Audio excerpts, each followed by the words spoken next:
Hey, everybody, welcome. So excited to be here tonight.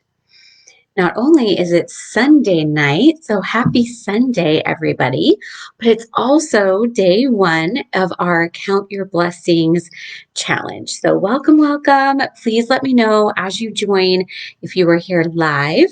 Make sure to put live in the comments, or if you're watching this later in the replay, that's okay too. Make sure to tell me that you were on the replay. I'm so excited again to be here with you for this amazing challenge. Really, really exciting.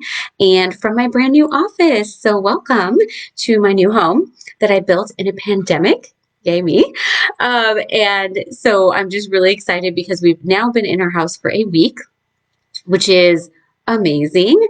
And so my husband calls it Santa's workshop around here because we are so busy putting things away, moving things in, moving things out, and putting things together that it literally is like one big Christmas, which is amazing. So I am excited to take this time to be with you all this weekend and throughout the next couple days. So we have tonight, Monday night, and Tuesday evening that we're all going to be here together and doing this 3-day challenge. And this came out of a lot of different things. So if you are new to me or you're new to this group, first I want to welcome you and I want to tell you quickly who I am so you'll know why this challenge was so important to me to do this year and this time of year.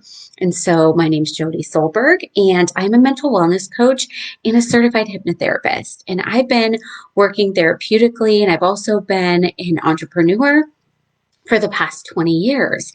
2021, can you believe it, is right around the corner, and that marks my 20th year of being a business owner, as well as having worked for over 20 years now therapeutically. And when I was younger, I had a lot of these kinds of years. So to give you a little bit of insight into a little bit about why I'm going to teach you this and what I'm going to teach you. I actually went to college out of state. I'm in the Pacific Northwest. I'm in Washington.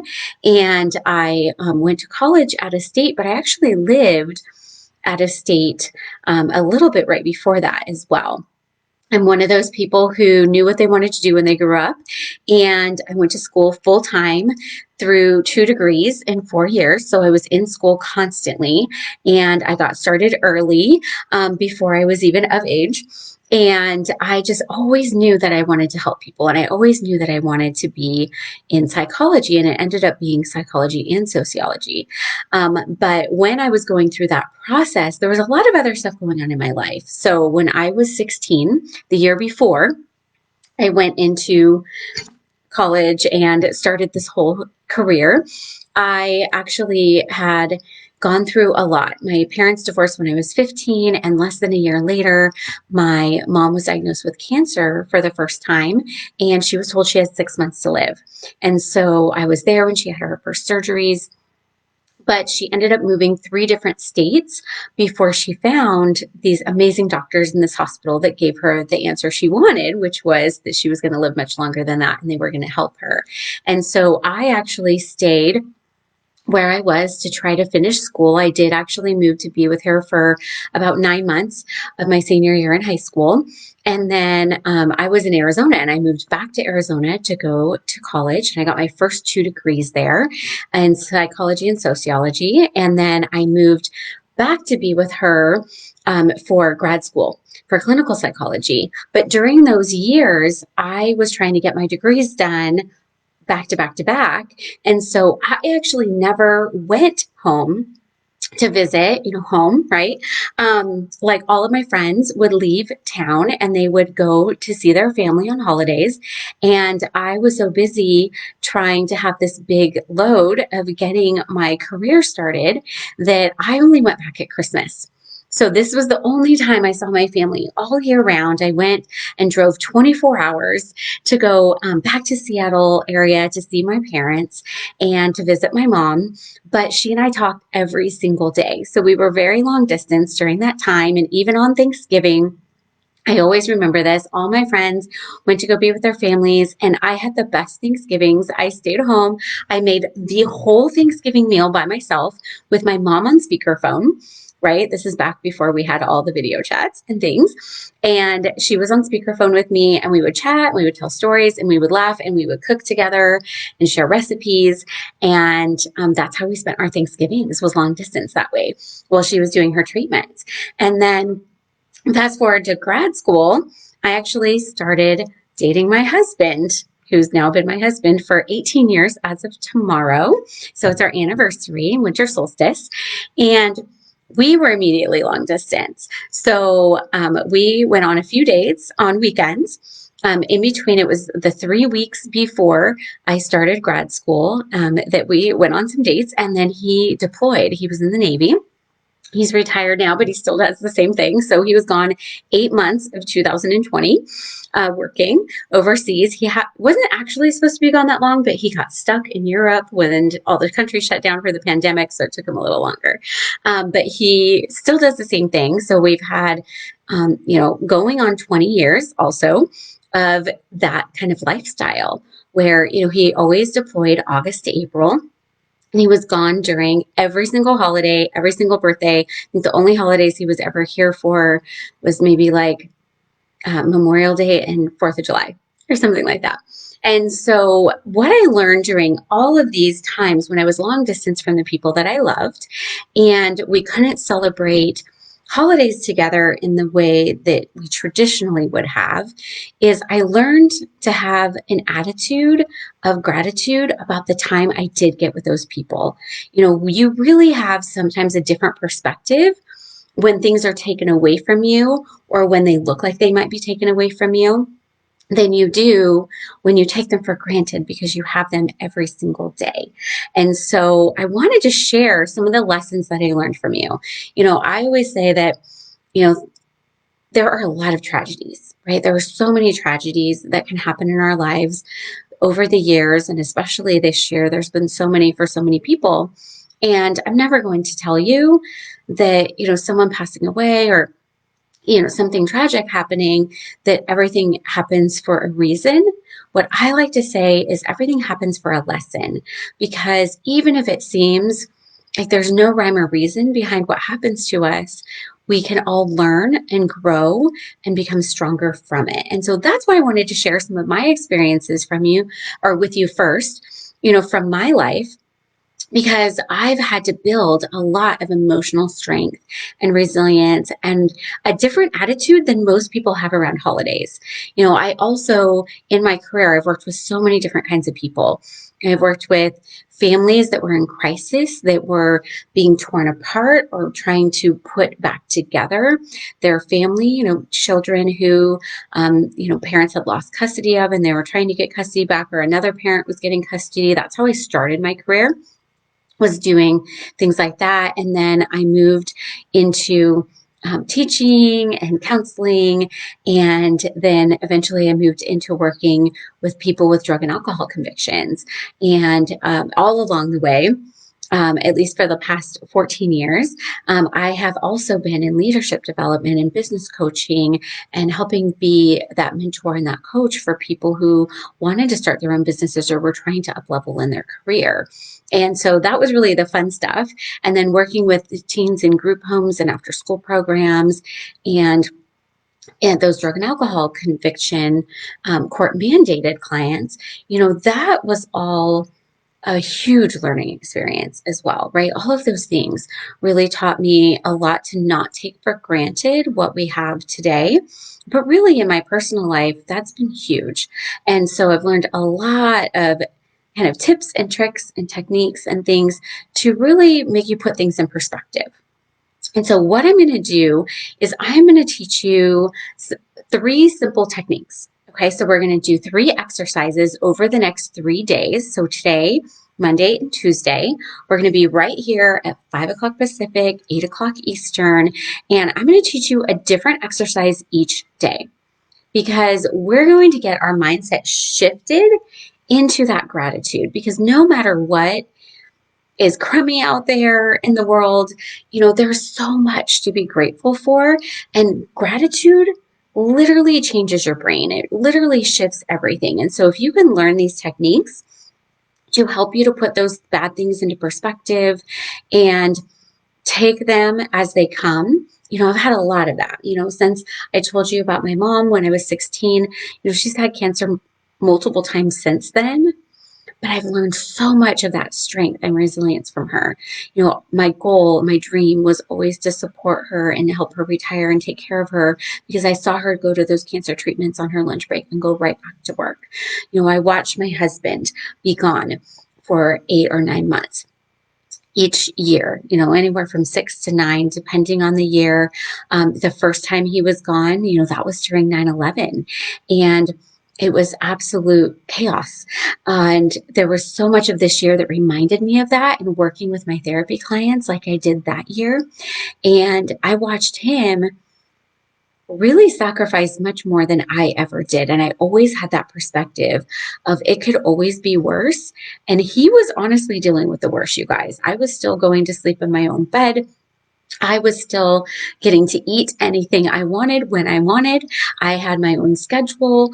And my husband used to say, I want your life. I want your schedule. And so now he gets it, which is amazing. When he's home, he gets to stay home and do those things. And I was able to retire my mom, and I do support her. And we just built this big, beautiful house. Granted, it was during a pandemic, right? And so it took 6 months plus longer than it was supposed to. And it was a struggle each and every day to get anything done. We still have a few loose odds and ends, but all of those things taught me that creating the habit of gratitude, while it takes a lot of consistency and a lot of time, it's a skill, right? It's really a skill to have that positive mental attitude and have that longevity with it, that consistency with it. And that when you focus on the positive and you're solution oriented, because I needed to be positive and I needed to be strong for these people around me, but they showed me so much strength and positivity and determination along the way, that finding gratitude in that every day is something that can be learned. And it's literally like building a muscle. It's like working out, but you do have to work at it, right? It will get stronger and stronger with each day, with each week, with each month.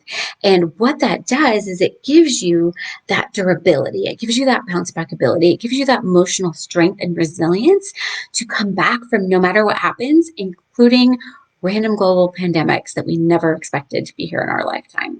So over the next 3 days, I'm going to teach you these simple and very effective, but also proven exercises. These are proven by research, really to help you shift your mindset to the positive and reset yourself each day to focus on what you do have, focus on what you can control, and focus on what is going right in your life and the world around you, and who you have in your life to be grateful for, rather than what's not going exactly the way you'd like it to.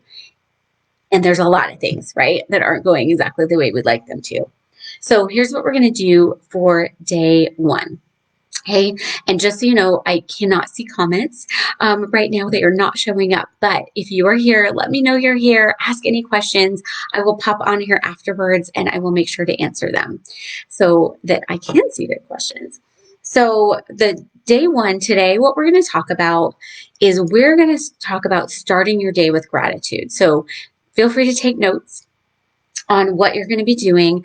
And we're going to wake up and we're going to do this tomorrow morning. Okay, so this is going to be our exercise for tomorrow morning. And then we're going to come back here together again tomorrow evening. We're going to talk about that and we're going to talk about the next exercise. So we want to start our day off with gratitude to get our headspace right. So to get in the right frame of mind for the day. It's really setting up your day. And so it's going to be taking 15 minutes at the beginning of your day to focus on what you're grateful for. And I want you to pick at least 3 items. Okay, so 3 things on this list.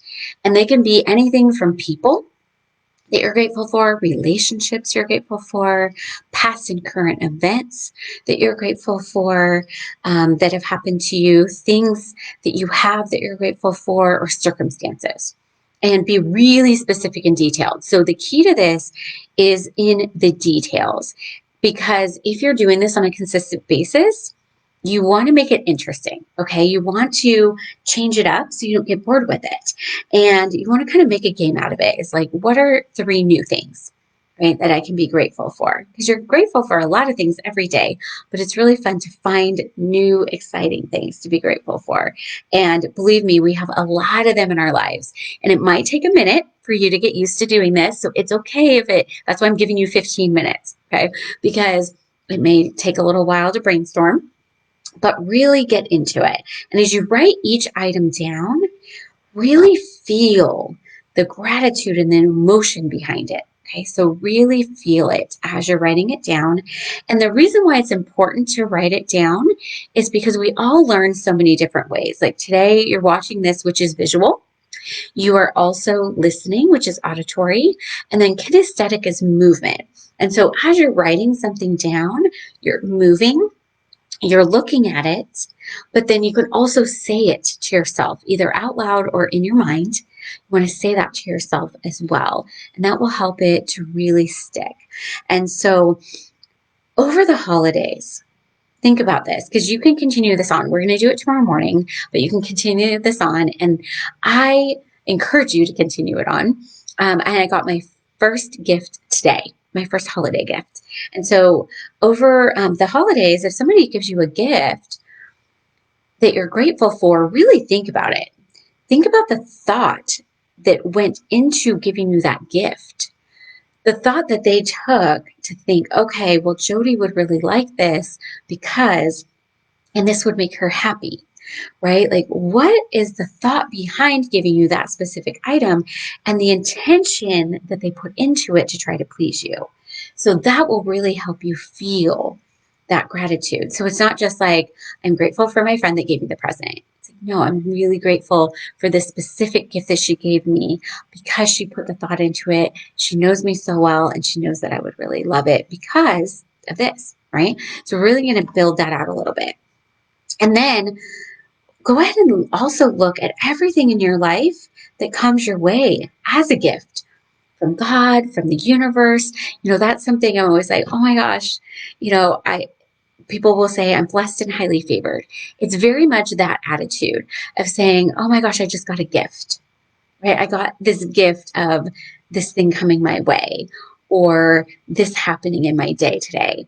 Look at those things as gifts to be grateful for, and be grateful when those good things come your way, and you'll begin to expect them to come your way, right? You'll begin to expect those positive things. Of course, positive things come my way because God in the universe sends them to me, right? It's giving me this gift because you're putting out positivity, you're going to get positivity back. So look at those things as gifts being given.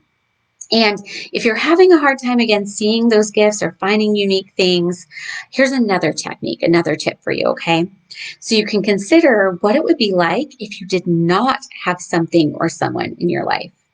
So take that away from your life and imagine what your life would be like, and then you'll see why you're grateful for them, okay? So really look at those basic needs that we have, that you have heat in your home, you have running water and electricity, that you're here on the internet, that you have a computer, you have a smartphone, that you have so many luxuries that so many other people don't have. What would your life be like if you didn't have that warm coat, or you didn't have that vehicle that you have to get yourself around in? Look at some of those things, but then look at the people that you always count on being there, right? What if they weren't there? Why are you grateful for them? It'll help make that more apparent. And then also look at your health and your functions, right? There is a member in our group who just absolutely is incredible. She's an incredible woman who just went through a stroke, who is so grateful to have her cognitive function and to have movement on one side of her body, her dominant side, but she's also working on getting that movement back in that other side. But she's so grateful, you guys, and she is giving back to other people and creating a nonprofit for women like her who've been through domestic violence, women and children, and those families who are wanting to start over. I mean, how incredible is that? That puts it really in perspective of life can be taken away from us at any moment. Our functioning can be taken away from us at any moment. So that will make you more grateful for the fact that you have these things in your life, and it will make you want to give those back to other people. And what we give, we also will receive. And so I have a quote for you. And Marcus Aurelius wrote in his journal, like over 2,000 years ago, do not dream of possession of what you do not have. Rather, reflect on the greatest blessings in what you do have, and on their account, remind yourself how much they would be missed if they were not there.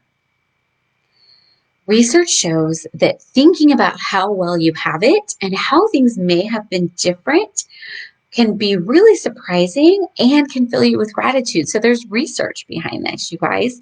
Really look at what if a major event in your life had never happened. I always think about, all the little inner workings. I mean, there was so much that went into the timing and exactly how and where and why I met my husband. And if any of those things hadn't been there, I could have not met him, and my life would have been so different. My life was planned to be very different.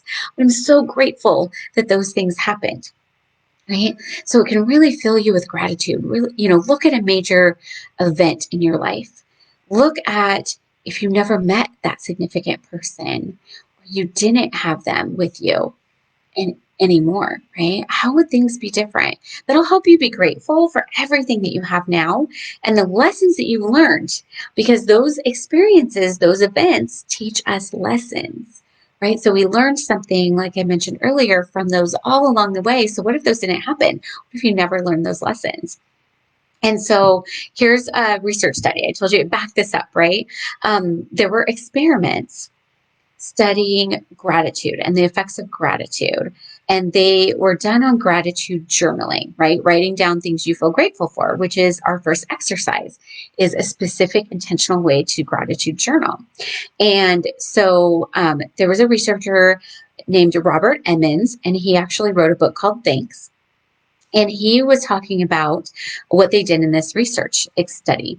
And so they randomly assigned different participants either one of three tasks to create a distinct condition, is what he said.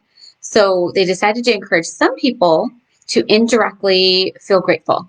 Okay, encourage others to be indirectly negative and complaining about bad things that were happening. And a third neutral group that they didn't encourage to do anything. They were just totally neutral, normal, like they would be every day. And so every week for 10 weeks, those participants kept a journal, and they either described in a single sentence 5 things they were grateful for that had occurred in the past week. So that was the gratitude people. 5 hassles that they were unhappy about that had occurred in the past week. So those were the negative people. Or just random things that occurred in the past week. And those are the neutral people, okay? And so the results in the first study literally blew everyone's minds, because after the 10 weeks, people who participated in the gratitude study, where they were writing down the things that they were grateful for, felt better about their lives as a whole and were more optimistic than people in the other groups. And you guys, this is just one time a week for 10 weeks, once a week. So according to the scale that the researchers used to measure everything by, the gratitude participants, the people who are writing the gratitude down, were a full 25% happier than everybody else. So that's a significant amount, right? And they also spent more time exercising, because this habit of gratitude bled over into other things. So they spent more time, another hour and a half per week exercising. They weren't told to exercise, they just did it more. They reported fewer health complaints. So they weren't having like the pain, the headaches, the general issues. And they also slept better, improved their motivation, and boosted their happiness, right? Just like overall, they were just happier people, and they became more optimistic about the future. And so they were able to better cope with any stress or setbacks that they experienced in that study in those 10 weeks. And so it's absolutely amazing what gratitude can do in our lives if we just allow it to. And this was just once a week. So you can do this as often as you want, but I want you to go ahead and get into the habit of at least doing it once a week. So tomorrow is Monday morning. So it could be your Monday morning gratitude, or you can do it on Sunday, whatever day works best for you. But again, we're going to take 15 minutes at the beginning of our day. You're going to focus on what you're grateful for. You're going to pick at least 3 items.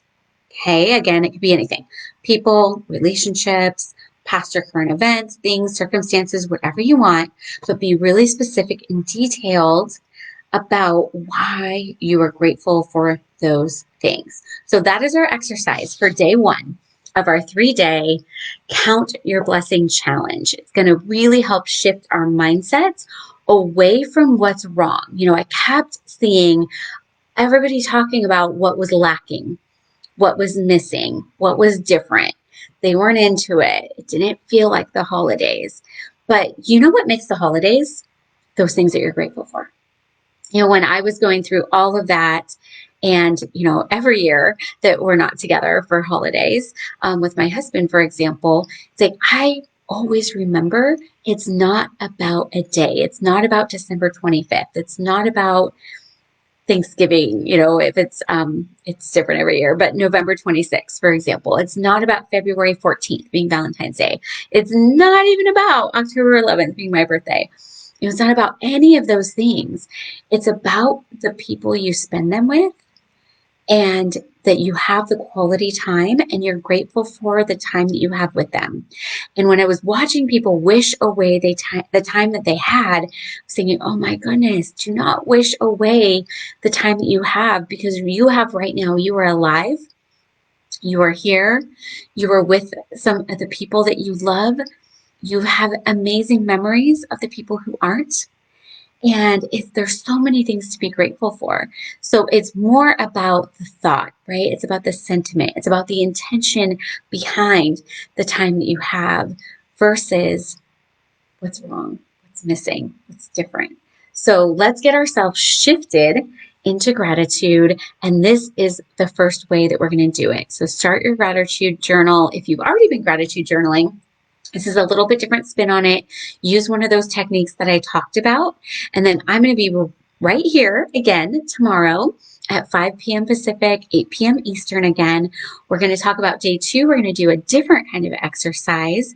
And we are going to continue to get our mindset shifted. In these 3 days, we can do a lot.